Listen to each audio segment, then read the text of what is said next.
Assalamualaikum warahmatullahi wabarakatuh. Salam guru penggerak. Bapak Ibu guru hebat, perkenalkan kami dari kelompok 1. Kami adalah CGP Angkatan 10 Kota Surabaya. Hari ini kami akan mempraktekkan proses observasi coaching. Perkenalkan, nama saya Musyarofa. Saya berperan sebagai observer dan rekan saya. Perkenalkan, nama saya Dwi Nuzula, saya berperan sebagai coach. Dan saya Lianur Afifa sebagai coachee. Selamat menyaksikan. Assalamualaikum ibu-ibu cantik. Waalaikumsalam, Bu Musi. Gimana nih kabarnya dari Bu Zula dulu? Gimana kabarnya? Kabarnya hari ini saya sedikit meriang Bu Musi Iya, lagi musimnya. Iya, ya? ini Bu Musi, jadi apa ya, mulai agak-agak flu gitu loh Bu Musi. Sehat selalu ya, Bu Zula. Amin, Bu Musi Kalau juga.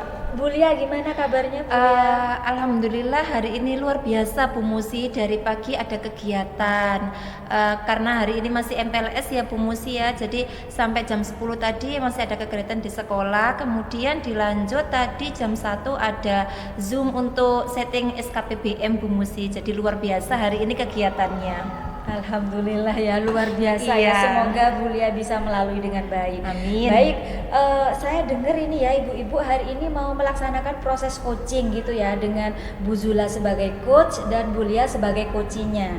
Sebelum masuk ke proses coaching, ada beberapa hal yang akan saya sampaikan terkait rubrik penilaian untuk proses coaching sendiri. Jadi kita perlu ketahui bahwa proses coaching itu yang pertama harus bisa melalui tahapan tirta, seperti itu ya Ibu. Kemudian selain itu harus ada tahapan rasa di dalamnya. Kemudian harus ada kompetensi inti yang dikuasai oleh coach, seperti itu. Kemudian ada prinsip-prinsip coaching di dalamnya. Terakhir ada paradigma berpikir untuk proses coaching. Bu Zula, apa sudah mengetahui keenam hal tersebut? Insya Allah sudah beberapa yang saya dapat pahami Bu Musi sepertinya. Siap. Nah itu nanti harus dipraktekkan ketika proses coaching, seperti itu ya Ibu ya. Saya masuk ke kompetensi inti yang akan dikembangkan dalam proses coaching. Kira-kira dalam proses coaching ini yang akan dikembangkan oleh Bu Zula, kompetensi yang seperti apa Ibu?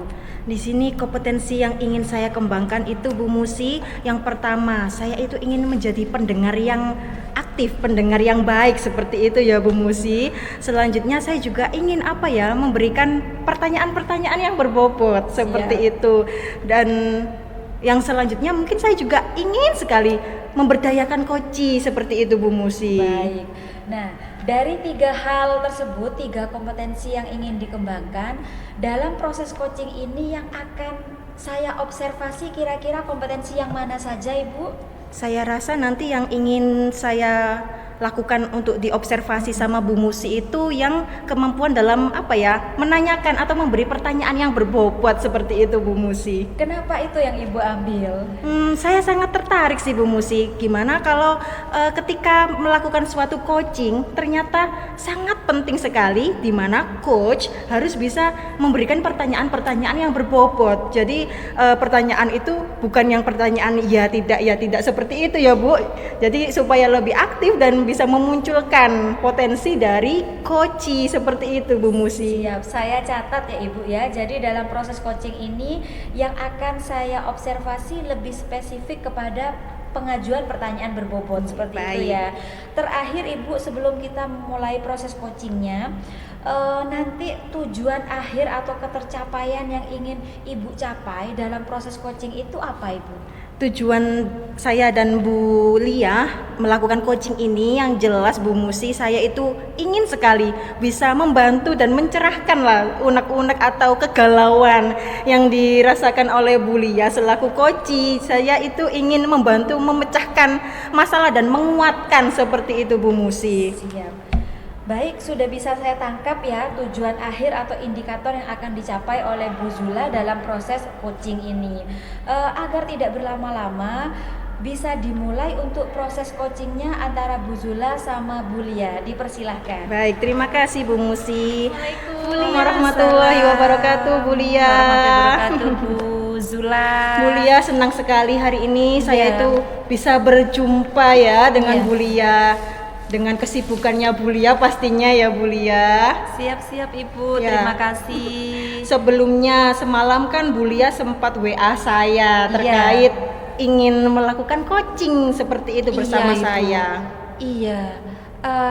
Bagaimana ya Bu ya? Saya itu untuk permasalahan itu kenapa selalu ada gitu ya?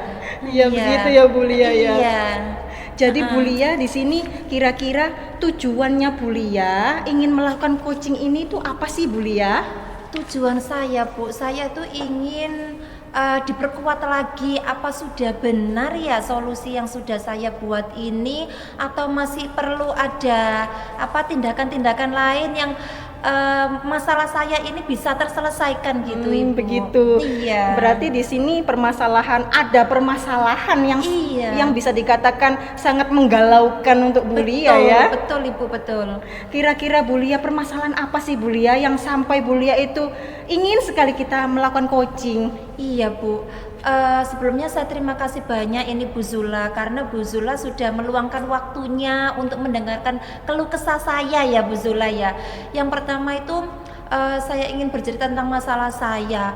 Kenapa ya Bu Zula ya, setiap kali tahun ajaran baru itu saya selalu mendapatkan siswa yang aktif di kelas Bu Zula. Nah itu saya temukan setelah waktu kegiatan MPLS itu sudah ada tanda-tanda anak ini itu aktif. Ternyata itu berlanjut di dalam kelas Bu Zula. Dia tidak bisa mengikuti kegiatan pembelajaran dengan baik. Dia selalu ingin diperhatikan, selalu mengganggu temennya, entah itu mengambil pensil temennya, entah itu mengambil botol minum temennya. Nah itu permasalahan saya Bu Zula hari ini. Jadi ada sikap ingin diperhatikan gitu ya Bu Musi ya. Terus habis itu Bu Lia, kira-kira Bu Lia dari permasalahannya Bu Lia itu kira-kira apa sih Bu Lia yang menyebabkan muridnya Bu Lia itu bisa berperilaku seperti itu di kelas? Iya Bu Zula. Pernah sih saya tanya Bu Zula, kenapa sih nak kamu kok berperilaku atau bersikap ingin terus diperhatikan? Ternyata Bu Zula memang dari rumah itu kedua orang tuanya bekerja, jadi dia itu di rumah juga semaunya sendiri, tidak ada yang mengarahkan, tidak ada yang memperhatikan. Nah mungkin dari situ si anak ini tadi melampiaskan di sekolah. Jadi di sekolah dia mencari perhatian dari temennya, dari gurunya, seperti itu Bu Zula. Begitu Bu Lia. Jadi dia itu kebutuhan akan perhatian itu belum terpenuhi. Betul. Seperti itu ya Bu Lia. Betul. Berarti di sini ada faktor keluarga, faktor yang menyebabkan dia seperti itu. Seperti itu Bu Lia. Iya. Kira-kira Bu Lia, latar belakang keluarganya itu bagaimana sih Bu Lia? Iya, setelah saya pelajari Bu, karena kan setiap hari itu kan saya mesti ketemu ya dengan tindakannya dia di kelas, dengan sikapnya dia ketika sama temennya. Nah kemudian saya tanya, nak kenapa sih kamu seperti ini gitu. Ternyata dia cerita, Bu saya tuh di rumah nggak ada temen Bu, orang tua saya bekerja. Setelah saya mengetahui si anak ini bercerita kalau memang di rumah tidak ada perhatian dari orang tua, lain waktu Bu Zula saya memanggil orang tuanya, saya ajak diskusi orang tuanya. Ternyata memang seperti itu Bu Zula, orang tua bekerja dari pagi sampai malam. Ketika orang tuanya sudah pulang si anak sudah tidur. Ketika pagi buru-buru yang orang tuanya berangkat kerja, yang anaknya berangkat sekolah. Jadi tidak ada waktu luang untuk anak ini menyampaikan apa yang dia rasakan, keluh kesahnya selama di sekolah, selama bermain dengan teman-temannya, itu dia tidak ada tempat Bu Zula. Begitu ya Bu Iya. Lia. Jadi permasalahannya Bu Lia itu permasalahan yang familiar dan umum sekali sekarang ini Bu Lia ya. Iya, betul. Di mana orang tua sibuk bekerja, anak kurang diperhatikan. Jadi anak ini mencari perhatian di sekolah. Betul. Seperti itu ya Bu Iya. Lia ya. Jadi Bu Lia di sini ketika Bu Lia sudah melakukan home visit nih ke Iya. rumah anak tersebut, kira-kira apakah Bu Lia melakukan kolaborasi dengan pihak-pihak tertentu mungkin Bu Lia? Betul, saya berkolaborasi dengan orang tuanya Ibu. Setelah saya mengetahui inti dari permasalahan siswa tersebut, saya mencoba home visit ke rumahnya. Saya ajak berbicara, saya ajak diskusi orang tuanya, saya sampaikan, Bu, putranya seperti ini nih di sekolah. Setelah saya tanya langsung dari si anak, ternyata memang dia tidak ada perhatian dari panjenengan. Saya sampaikan seperti itu Ibu. Akhirnya orang tuanya juga menyadari, oh seperti itu ya Bu Lia. Mungkin nanti kedepannya Bu Lia saya akan lebih lebih memperhatikan, lebih mendengarkan keluh kesah si anak. Mungkin dengan cara mau tidur ya meluangkan waktu sebentar aja untuk mengajak ngobrol si anak ini tadi. Itu Bu Munuzula. Baik Bu Lia, di sini Bu Lia sudah melakukan upaya-upaya ya Betul. untuk mengatasi permasalahan yang dialami di sekolahnya Bu Lia tersebut.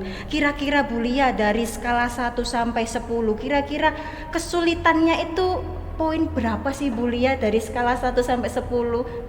Kesulitannya mungkin di skala 7 sampai 8 Bu Zula, karena kan memang kita sebagai guru sudah menyampaikan langsung ke orang tua, tapi di sini kekurangannya kan karena orang tua itu bekerja dan pulangnya kan malam, jadi untuk interaksi dengan anaknya itu sedikit kurang, hanya mungkin beberapa jam atau beberapa menit ya yang mungkin bisa disampaikan, atau mungkin si anak ini bisa menyampaikan keluh kesahnya seperti itu. Baik Bu Lia sudah mengetahui ya skala ketercapaiannya, skala kesulitannya. Bu Lia Iya. sudah sangat memahami. Nah selanjutnya Bu Lia, pasti Bu Lia ada solusi untuk melakukan suatu rencana aksi mungkin Bu Lia. Iya. Kira-kira rencana aksi seperti apa Bu Lia yang kedepannya ingin dilakukan oleh Bu Lia? Iya, rencana aksi saya ke depannya Bu Nuzula, yang pertama mungkin saya di sekolah akan lebih care lagi kepada si anak tersebut. Mungkin lebih memperhatikan, lebih mendengarkan curhatan-curhatannya seperti itu. Kemudian yang kedua, setelah saya home visit tadi, saya memiliki kesepakatan dengan orang tua. Setidaknya orang tua di rumah memberi waktu atau ruang untuk anak itu bisa bercerita, sehingga anak merasa tidak, oh aku ini loh ada yang memperhatikan, aku ini loh juga didengarkan, aku punya orang tua yang tahu kondisi saya, yang tahu bagaimana saya ini, seperti itu. Itu adalah salah satu kesepakatan dengan orang tuanya. Jadi mesti saya tanya ke orang tua, Bu gimana hari ini, apa sudah ada interaksi, apa sudah ditanyakan putranya, apa ada PR, setidaknya seperti itu. Luar biasa sekali sih Bu Lia, rencana aksi yang ingin dilakukan oleh Bu Lia seperti Iya. itu. Nah kira-kira Bu Lia, tadi kan Bu Lia sudah menyampaikan rencana aksi. Kira-kira kapan sih Bu Lia bisa melaksanakan dan melakukan rencana aksi tersebut? Ya secepat mungkin Bu ya, karena kan ini mumpung masih di tahun awal ajaran. Saya pengennya itu nanti berkelanjutan, jangan sampai nanti di tengah-tengah kegiatan pembelajaran mengganggu si anak karena tidak ada perhatian dari orang tua. Jadi rencana saya memang sesegera mungkin saya bisa mengatasi permasalahan dari si anak ini. Baik, seperti itu. Berarti di sini Bu Lia pasti memiliki tanggung jawab yang besar ya Betul, terhadap si betul, anak ini. betul. Nah, kira-kira mengapa sih Bu Lia itu merasa punya tanggung jawab untuk merubah anak ini? Kira-kira bagaimana Bu Lia? Iya, karena memang anak itu kan kalau di sekolah tanggung jawab kita ya Bu ya, dan kita juga sebagai orang tua yang kita juga di rumah memiliki anak, ketika melihat anak tersebut di sekolah memiliki sikap dan perilaku seperti itu, dalam hati saya itu merasa tergugah Bu. Ini adalah tanggung jawab saya, bagaimana saya bisa membuat anak ini nyaman dengan saya. Saya nggak mau ketika di rumah sudah anak ini mendapatkan perilaku tersebut seperti itu dari orang tuanya, saya tidak mau di sekolah pun dia mendapatkan hal yang sama dengan gurunya. Jadi saya mencoba hadir untuk anak tersebut. Saya sebagai orang tuanya di sekolah, saya mengayominya, saya orang tuanya, saya ibunya. Jadi apapun permasalahan anak di sekolah adalah tanggung jawab saya. Luar biasa sekali Bu Lia. Saya Iya. sampai terharu melihat bagaimana Iya. Bu Lia itu ikatan batinnya dan jiwa keguruannya itu sangat muncul sekali secara alami di Bu Lia. Bagaimana Bu Lia coaching kita kali ini? Iya, coaching hari ini luar biasa Bu Zula. Terima kasih banyak. Ternyata memang saya sudah mendapatkan solusi dari permasalahan saya sendiri. Tapi di sini Bu Zula lebih menguatkan saya lagi. Oh, ternyata solusi yang saya buat ini sudah sesuai, sudah ideal gitu ya Bu Zula. Ya mungkin kedepannya kalau saya ada permasalahan seperti ini, saya lebih banyak mencari solusi lagi yang lebih kreatif gitu. Baik, luar biasa sekali Bu Lia.